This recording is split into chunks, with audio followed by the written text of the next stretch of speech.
हमारे साथ गीता भट्ट जी भी जुड़ी हुई हैं, जिनसे हम चर्चा करेंगे।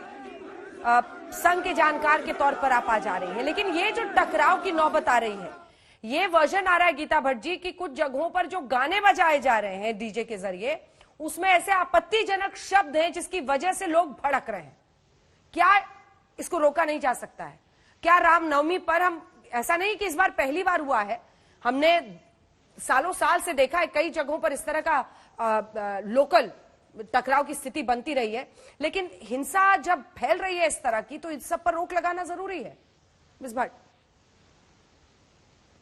देखिए, अगर आप देखें तो एक जिस प्रकार से जो कश्मीर से लेकर कैराना से लेकर और अब जो है करौली में जिस तरह की परिस्थितियां हो रही हैं, जिस तरह से बहुसंख्यक समाज को भागना पड़ रहा है भारत में कई जगह से, उसका एक उदाहरण यहाँ दिख रहा है। और किस कारण से है वो हमें दिखाई दे रहा है। जो बात आप कह रही हैं, अगर कुछ किसी प्रकार की परमिशन नहीं ली गई थी तो उसको जो कानून व्यवस्था वहाँ की जो प्रशासनिक अधिकारी हैं, जो वहाँ पुलिस है, उन्हें इस बात को ध्यान में रखना चाहिए था। क्या उसका अधिकार, किसी भी लॉ एंड ऑर्डर का अधिकार जो है वो वहाँ के जो समाज में जो कुछ उत्पाती लोग हैं उनके हाथों में दे दिया जाएगा? ये अपने आप में बहुत चिंताजनक है। ऐसा कैसा हुआ कि अभी पुनिया जी कह रहे थे एफआईआर में लिखा है कि शांतिपूर्वक तरीके से रैली वहां निकल रही थी। अगर शांतिपूर्वक तरीके से रैली वहां निकल रही थी तो ऐसा क्या हुआ कि पहले से ही अगर ईंट पत्थर उन पे बरसाए जा रहे तो वो अचानक से तो नहीं आए होंगे? इसका मतलब कुछ पूर्व नियोजित कुछ इस तरह से किया गया था कि लोगों ने कुछ बंदोबस्त किया हुआ था। वहां के कई जो स्थानीय लोग हैं उन्होंने बताया है कि आसपास के जो अल्पसंख्यक समाज के लोग हैं उन्होंने अपनी दुकानें तय समय से पहले बंद कर दी थी और वो लोग सब बंद करके चले गए थे। तो ऐसा क्या, ये अपने आप में बहुत सारे प्रश्न उठाता है जिसे कि वहां की जो सरकार है राजस्थान की, उसकी जवाबदेही बनती है कि उनको इसके ऊपर पूरी इंक्वायरी बिठानी चाहिए और पूरा का पूरा इसमें क्या तथ्य है वो सच निकालना चाहिए। दिख रहा है ये, और ये बहुत चिंताजनक है और सरकार को इसकी जिम्मेदारी लेनी चाहिए। हालांकि ये ना कहके कि उसका आरोप लगा दिया जाए। खुद वहां का जो काउंसलर है वो कितने दिनों से नदारद है, जिसके ऊपर की लोग उंगलियां उठा रहे हैं, तो क्यों नहीं सरकार उसके ऊपर कार्यवाही कर रही? क्योंकि उनका अपना काउंसलर है तो इसलिए उसको कहीं छुपा के रखा हुआ है। ये ऐसे कई सवाल हैं अंजना जी जो कि ये इस बात से दर्शाते हैं कि जब ऐसे कोई भारतीय त्योहार होते हैं, नव वर्ष प्रतिपदा के कई कार्यक्रम, रामनवमी के कार्यक्रम देश के और राज्यों में भी कहीं ऐसे देखा गया है, ये अपने आप में ऐसे पॉकेट्स में ये परेशानियां क्यों आ रही हैं? पूरे देश भर में इस तरह की रैलियां निकलती हैं। ठीक है, इसका जवाब मंत्री जी देंगे, प्रताप सिंह खाचरवास जी देंगे। प्रताप जी, आपके लिए खास एक गहलोत साहब की एक बात जरा सुनाती हूँ, उन्होंने कुछ ही दिन पहले कहा, सुनिए। प्रधानमंत्री जी को, गृह मंत्री जी को और विशेष रूप प्रधानमंत्री जी को, आज कल रामनवमी थी, मान लीजिए कि राज्यों में दंगे भड़क गए। अब कहाँ तो राम पुरुषोत्तम मर्यादा राम की बात हम करते हैं और कहाँ उनकी जयंती पे ही दंगे भड़क जाए, तो आप सोच सकते हो कि देश किस दिशा में जा रहा है।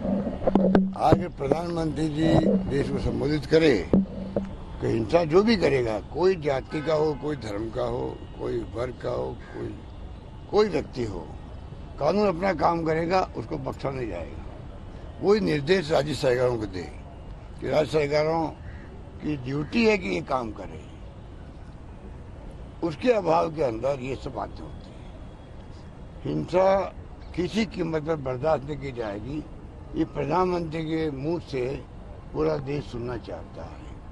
उसके अभाव में जगह जगह हिंसाएं हो रही है, तनाव हो रहा है।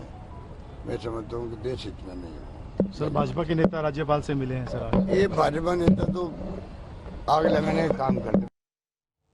भाजपा के नेता आग लगाने का काम करते हैं। मंत्री जी, लेकिन ये बताइए कि प्रधानमंत्री नरेंद्र मोदी को क्या करना चाहिए रामनवमी की हिंसा पर? ये ज्ञान तो दे रहे हैं गहलोत साहब, लेकिन यही ज्ञान कहां हवा हो गई जब उनको करौली संभालना था।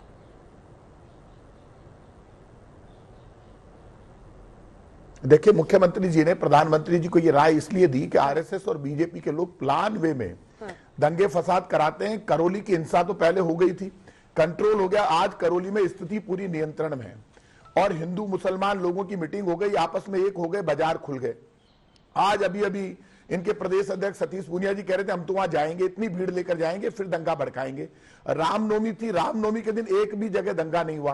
क्यों नहीं हुआ? भगवान राम की कृपा हमारे ऊपर है। राज धर्म निभाना हमारी जिम्मेदारी थी। हमने 144 लगाई, लेकिन सब जगह राजस्थान में राम की शोभा यात्रा निकली। हिंदू मुसलमान सबने राम जी की शोभा यात्रा का स्वागत किया। हमारे खुद के विधायक, जो मुस्लिम विधायक है, वो खुद केसरिया साफा पहनकर और राम जी की यात्राओं का स्वागत कर रहे थे, खुद शामिल हो रहे थे। भगवान राम के हम वंशज है, भगवान राम के सब हम भक्त हैं, भगवान राम की कृपा सब पर बनी रहे। लेकिन भगवान राम का नाम लेकर दंगा भड़काने के लिए बीजेपी को किसने कहा? भगवान का राम का नाम लेकर महंगाई पर नियंत्रण करते, लोग भूख से मर रहे हैं, महंगाई बढ़ रही, उस पर ध्यान नहीं है। ध्यान ये कि दंगा कैसे भड़काएं। जिद करके कह रहे करौली में जाएंगे, दंगा यात्रा वहां निकालेंगे। अरे भाई, आपको परमिट नहीं करेंगे, बीजेपी कितनी भी कोशिश कर ले। जैसे ही राज्य सरकार सख्त हुई, दंगाई आप ये देख लो बिल में घुस गए। जितने हिस्ट्री सीटर इनके साथ थे दंगा करवाने में राजस्थान में, जो वीडियो डाल रहे थे खून से तिलक करेंगे, गोलियों से आरती, सब गायब हो गए। क्यों गायब हो गए? जैसे ही राजधर्म निभाने के लिए सख्त होना पड़ेगा, अपने आप बैकआउट कर जाएंगे। दंगा चाहे कांग्रेस का वर्कर फैलाए, चाहे बीजेपी का, चाहे हिंदू मुसलमान सिख ईसाई कोई भी फैलाए, दंगाई को बंद करेंगे, सख्त कार्रवाई करेंगे किसी भी कीमत पर। यदि कोई जबरन घुसकर दंगा कराने की कोशिश करेगा, उसको माफ नहीं करेंगे। न्याय यात्रा निकालनी थी, जयपुर में निकालते, करौली में जाकर कौन सी न्याय यात्रा निकाल रहे थे? आपको न्याय नहीं करना है, आपको तो दंगे फैलाकर लोगों को आपस में लड़वाकर माहौल बिगाड़ना है। माहौल बिगाड़ने के लिए भगवान राम का नाम लोगे तो पाप लगेगा। भगवान राम कभी दंगा भड़काते नहीं है। भगवान राम तो दया करते हैं, उनकी आंखों में तो प्यार और प्रेम है, पूरे ब्रह्मांड के मालिक है। भगवान राम कभी ये नहीं कहते। महात्मा गांधी का भजन था जिसमें महात्मा गांधी भजन गाते थे, चाहे गीता चाहे कुरान, सब में बसते राजा राम। ईश्वर अल्लाह तेरो नाम, सबको सन्मति दे भगवान। जितनी जिम्मेदारी कांग्रेस की उतनी बीजेपी की भी है। और प्रधानमंत्री जी जिस नियम से आप राजस्थान सरकार को घेर रहे हैं, इसी नियम से फिर आपको मध्य प्रदेश सरकार को घेरना चाहिए। प्लान तो बंद करें हिंसा। उनकी पुलिस नाकाम रही हिंसा रोकने में, उसी नियम से आपको मध्य प्रदेश, अलग अलग राज्यों में हिंसा हुई है, गुजरात में हिंसा हुई है, इन तमाम राज्यों की सरकारों को भी घेरना चाहिए कि उन्होंने हिंसा क्यों नहीं रोकी। अंजना जी, इस सवाल में मध्य बहुत प्रदेश की पुलिस और मध्य प्रदेश की सरकार, इसकी वजह बताता हूं। हाँ, मैं अपनी बात पूरी कर। गौरव जी बोल रहे हैं सर अब। हाँ गौरव जी बोलिए। ये सवाल पता है क्यों, ये सवाल क्यों बड़ा जरूरी है उत्तर देना?